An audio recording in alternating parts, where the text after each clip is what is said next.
কাশ্মীর এই শব্দটা শোনার পর প্রতিটা পর্যটকের হৃদয় একবার হলেও নাড়াচাড়া দিয়ে ওঠে।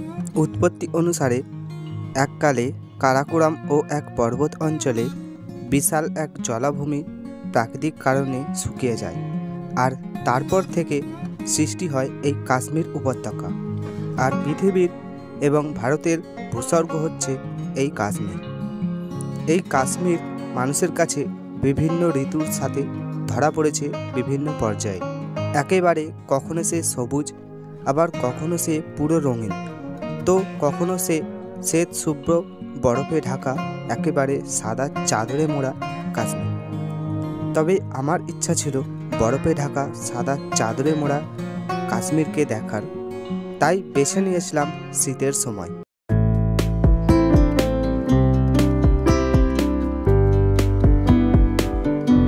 কাশ্মীর ট্যুর 2025 যারা করতে চাও তাদের জন্য এই ভিডিও।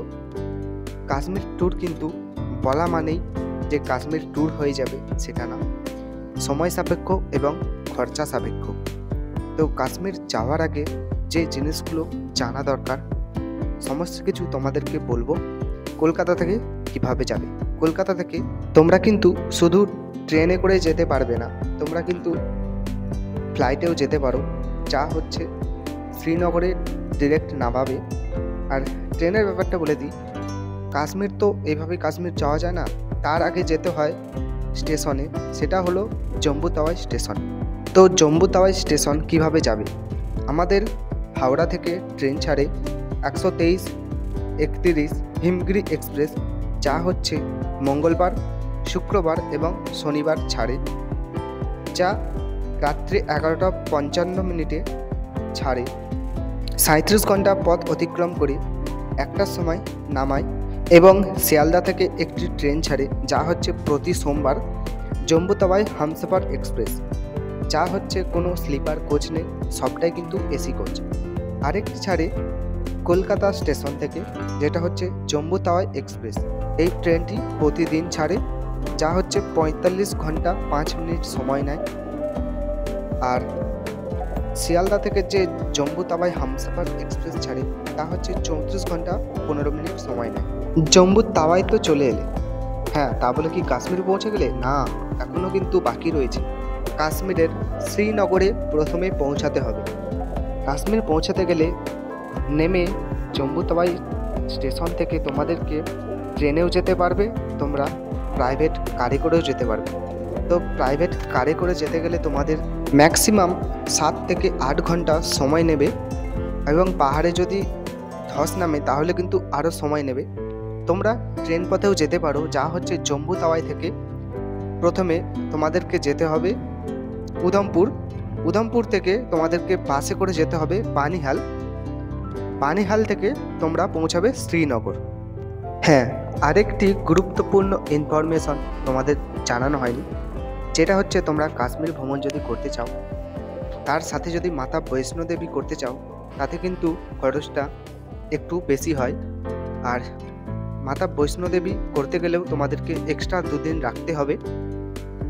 আর মাতা বৈষ্ণোদেবী আগেও করতে পারো অথবা পরেও করতে পারো। আমার মতে আমি বলবো আমরা আগে করে ভুল করেছিলাম। আমার মতে তোমরা কিন্তু ফিরবে যখন কাশ্মীর থেকে, তখন কিন্তু মাতা বৈষ্ণোদেবী যাত্রাটা করবে, তো ক্লান্তিটা থেকে অনেকটা বিরত থাকবে। তো খরচা আর সময়ের কথা তোমাদেরকে পরে বলে দিচ্ছি, চলো ভিডিও দেখতে থাকো। তো তোমরা প্রথম দিন জম্বু তাওয়াই থেকে চলে এলে শ্রীনগর। তো শ্রীনগর তোমরা আস্তে আস্তে হয়তো সন্ধে বা রাত হয়ে যেতে পারে, এবার সময়ের ব্যাপার। তো প্রথম দিন তোমরা হোটেল নিয়ে নাও। হোটেল লালচকে নিলে কিন্তু যাত্রী নিবাসে আমরা নিয়েছিলাম লালচকের, রেট কিন্তু অনেকটাই কম, তো তোমরা সেখান থেকেও নিতে পারো। অথবা কিন্তু ডাল লেকের কাছেও কিন্তু অনেক বাঙালি হোটেল রয়েছে, বেশি নেই কিন্তু কিছু আছে, তো তোমরা সেখানেও নিতে পারো।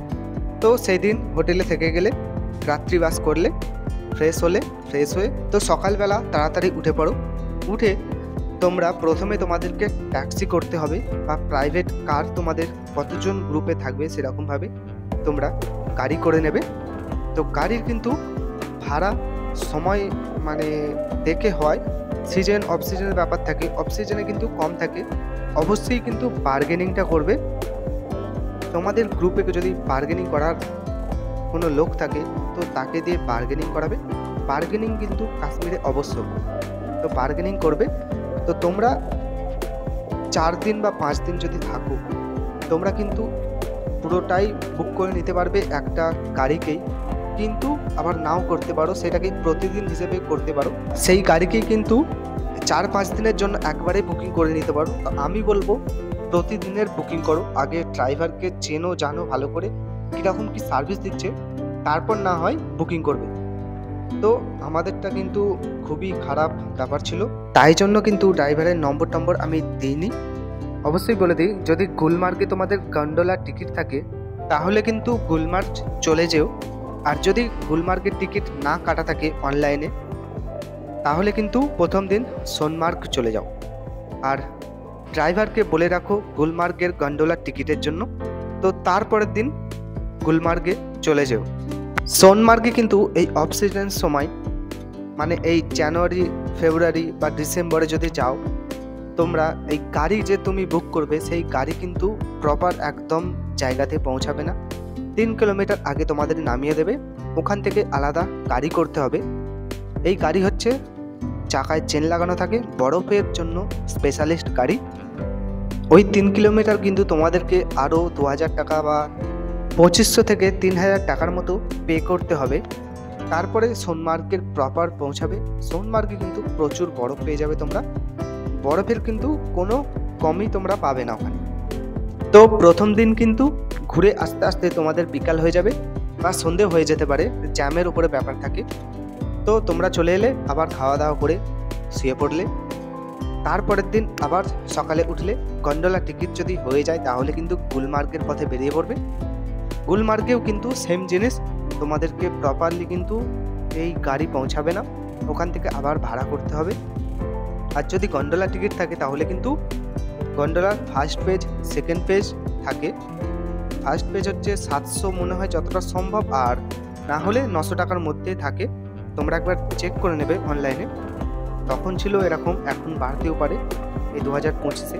তো যাই হোক, গুলমার্গেও কিন্তু প্রচুর বরফ পেয়ে যাবে তোমরা গুলমার্গে। আর যদি কপাল ভালো থাকে তাহলে কিন্তু স্নোফল অবশ্যই পাবে, যেরকম আমরা কিন্তু পেয়েছিলাম। গুলমার্গে নয়, সোনমার্গে পেয়েছিলাম, গুলমার্গ আমাদের যাওয়া হয়নি। তো পরের দিনও যদি তোমাদের টিকিট গন্ডোলার না হয় তাহলে কিন্তু গুলমার্গ ক্যান্সেল করে শ্রীনগরটা সাইট সিনটা শ্রীনগরে ঘুরে নিতে পারো। তো তারপরের দিন যদি হয় তাহলে কিন্তু গুলমার্গ করতে পারো। তো যদি না ইচ্ছা থাকে গন্ডোলার জন্য, গন্ডোলা রাইডিংয়ের জন্য, তাহলে কিন্তু গুলমার্গ বেরিয়ে পড়ো। সেদিন কিন্তু গুলমার্গ বা তোমার শ্রীনগর সাইট সিন করে চলে এলে, এসে রাত্রে আবার রেস্ট নিলে খাওয়া দাওয়া করে। তো তারপরের দিন আবার সকালে উঠলে শ্রীনগর অথবা আবার সেই বলছি যে গুলমার্গ তোমরা করতে পারো। আবার সেরকমভাবে ঘুরে তোমরা চলে আসবে হোটেলে। হোটেলে এসে আবার কিন্তু রেস্ট নিয়ে তারপরের দিন পেহেলগামের জন্য বেরিয়ে পড়বে। তো পেহেলগামটা আমি কেন লাস্টে রাখলাম, কারণ হচ্ছে পেহেলগামটা যাবার পথে করলে সব থেকে ভালো হয়। পেহেলগাম কিন্তু একদিনে হয় না, তোমরা যদি হাতে 2 দিন সময় নাও পেহেলগাম ভালোভাবে ঘুরতে পারবে। একদিনে কিন্তু সেরকম ঘুরতে পারবে না। পেহেলগামে হচ্ছে অনেক ঘোরার আছে, চন্দনবাড়ি, তারপর হচ্ছে বেতাব ভ্যালি, আরু ভ্যালি, অনেক কিছু আছে। তারপর হচ্ছে মিনি সুইজারল্যান্ড আছে। তো তোমরা যদি একদিন করতে চাও তাহলে কিন্তু সেই সময় চন্দনবাড়ি বা ওইদিকে বেতাব ভ্যালিতে হয়তো যেতে দেবে না, কারণ হচ্ছে ওখানে জ্যাম হয়ে যায়, বরফ পড়ে প্রচুর।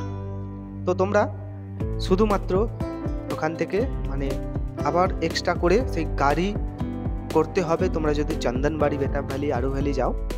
আর যদি তোমরা যাও শুধু মিনি সুইজারল্যান্ড তাহলে কিন্তু তোমাদেরকে ওই পেহেলগাম থেকে ঘোড়া করতে হবে। তো ঘোরার জন্য কিন্তু 1300 থেকে 1500 টাকার মতো পার হেড রেট আছে, যা কিন্তু আমরা করেছিলাম, ঘোড়া করেছিলাম। আর ঘোড়া করেই গেছিলাম মিনি সুইজারল্যান্ড। তো মিনি সুইজারল্যান্ড কিন্তু দারুণ হ্যাপি জায়গা, দারুণ লাগবে, ওখানে কিন্তু স্নোফল হবার খুব চান্স থাকে।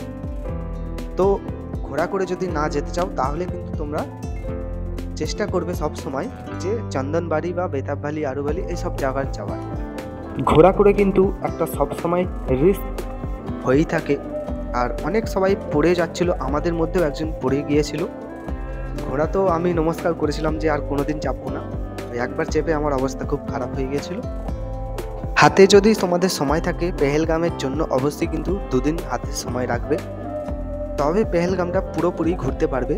আর যদি টিকিট কাটো তোমরা কিন্তু 2 দিনের হাতে সময় রেখে টিকিট কাটবে পেহেলগামকে নিয়ে। আর কিন্তু এক্সট্রা আরেকটা দিন রাখতে হবে, ওখানে জ্যাম বা কোনো কারণে অনেক কিছু হয়ে যায়, যে হচ্ছে পাহাড়েতে ধস নামে, যেরকম আমাদের হয়েছিল 1.5 দিন পুরো নষ্ট হয়েছিল আমাদের, তাই জন্য পেহেলগামটা হয়নি। তোমরা যদি দুধপাত্রি যেতে চাও ওখান থেকেই তোমরা দুধপাত্রির জন্য গাড়ি পেয়ে যাবে।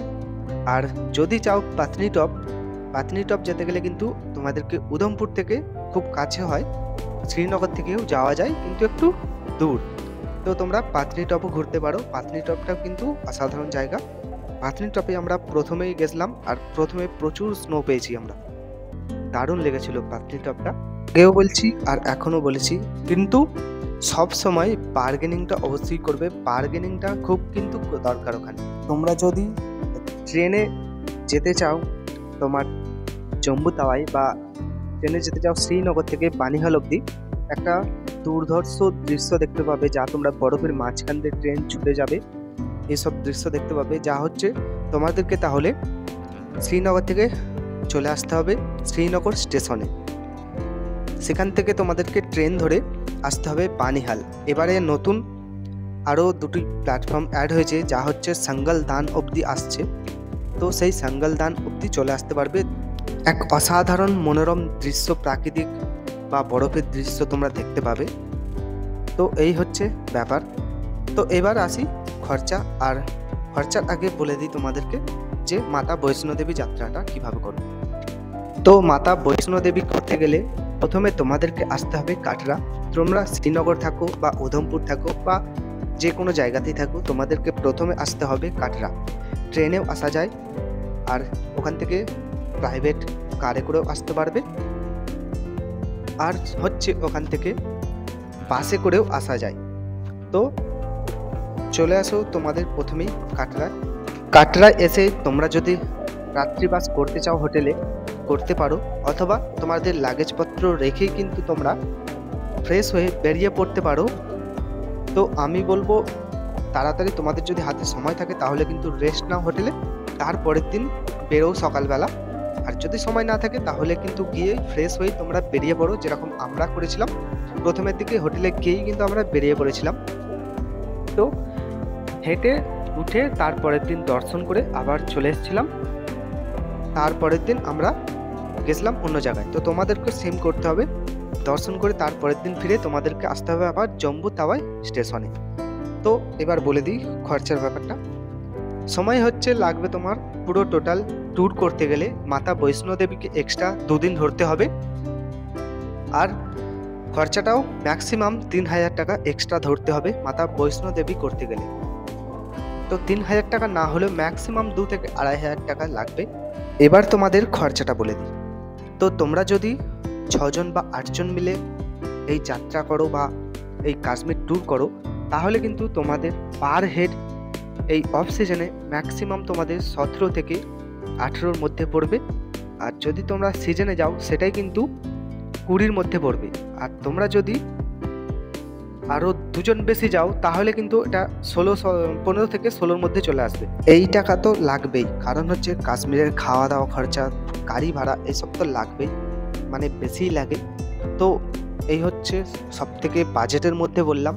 আর তোমরা যদি এর থেকেও বেশি বাজেট করতে চাও তো করতে পারো, অথবা তোমরা যদি লাখ টাকাও আনো এখানে কিন্তু সেটাও শেষ হয়ে যেতে পারে। তো সেই রকমই বললাম, বাজেটের মধ্যে দিয়ে একটা বললাম, ম্যাক্সিমাম বাজেটের মধ্যে এই টাকা লাগবেই। তো এই ছিল ভিডিও।